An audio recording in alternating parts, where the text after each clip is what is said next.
A through G.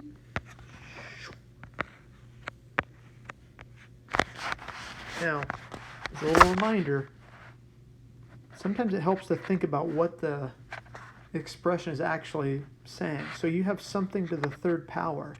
That means you're going to multiply something 3 times. 6m squared, 6m squared, 6m squared. So yeah, we're going to have to do 6 times 6 times 6 and get 216. And we're going to have to do m squared, m squared, m squared to get m to the 6th. Now, what that is that's the power to a power rule. That's why we say it this way. Give everything an exponent, make sure everything's got it, and then you multiply these exponents. So 3 times 1, 6 to the 3rd. 3 times 2, m to the 6th. Okay, so that's why we're getting 6 to the 3rd is 216, and then m to the 6th as your final answer. Power to a power rule again. Hit pause, see if you get the same thing I do.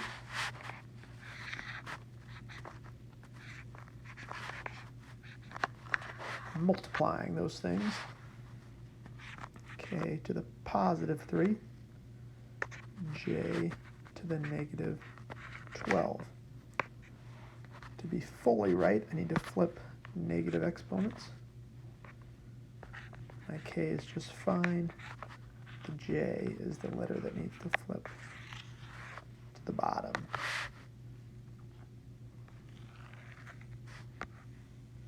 C. Power to a power, again, because the exponent's on the outside. Q to the negative 3. And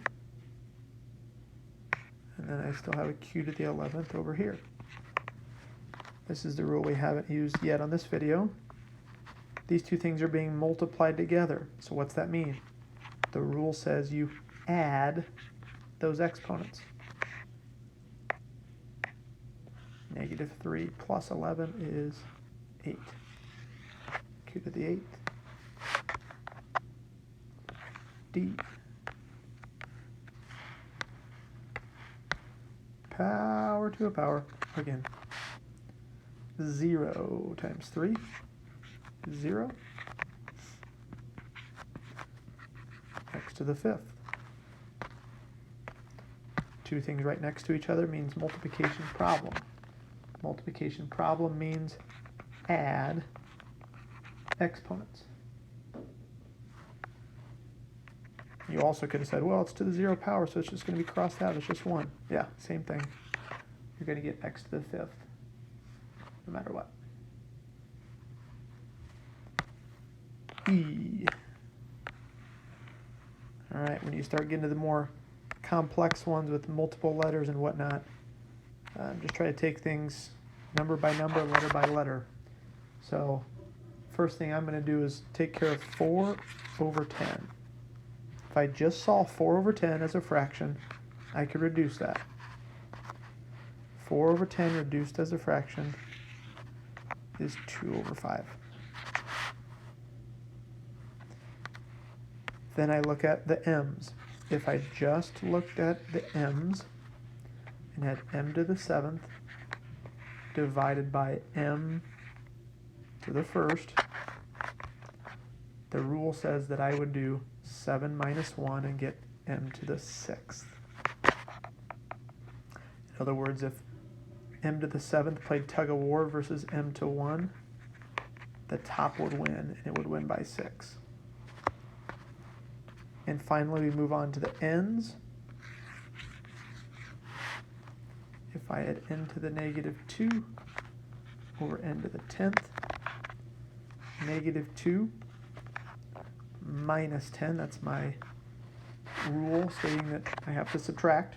Negative 2 minus 10 is negative 12, n to the negative 12. You're right. You need to move that to the bottom.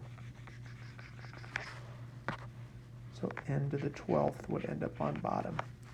You would get the same thing if you imagine tug of war, n to the negative 2 versus n to the 10th. Obviously the 10 would win, the bottom would win, and it would win by 12. There's your answer. F. A lot of negative exponents going on. Got to flip them. 6 squared is on bottom. P to the negative 2 flip to the bottom. Become positive when you flip things. P to the third on top.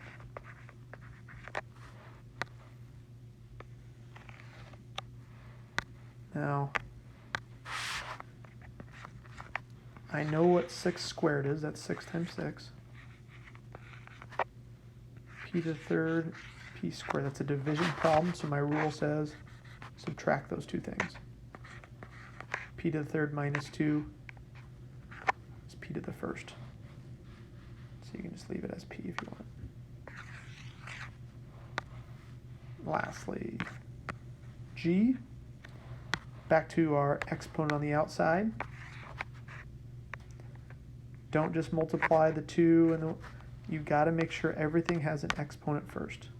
Exponent, exponent, exponent. So you're going to be multiplying the 2 times 1. It's 1 squared. 4 squared, y squared. You've done the hard part. 1 squared is 1. 4 squared is 16. Y squared. Right there. A through G.